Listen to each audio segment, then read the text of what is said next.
But ప్రజాస్వామ్యంలో పోరాటం అనేది చేయాల్సిందే. Ultimately at the end of the day democracy should prevail. Ultimately ఈ స్థానిక సంస్థల్లో గెలుపు ఓటములు అనేది పెద్ద తేడా పడవు. జనరల్ ఎలక్షన్స్కి వచ్చేసరికి ప్రభుత్వం మీద ఈ లెవెల్ వ్యతిరేకత ఉన్నప్పుడు నువ్వు ఫ్రీ అండ్ ఫెయిర్ పోల్ జరుపుకోకుండా పోలీసులను వాడుకొని ఒకసారి చేసుకోగలుగుతావు.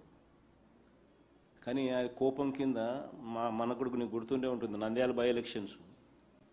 నా పాదయాత్ర కన్నా ముందు నంద్యాల బై ఎలక్షన్ జరిగింది.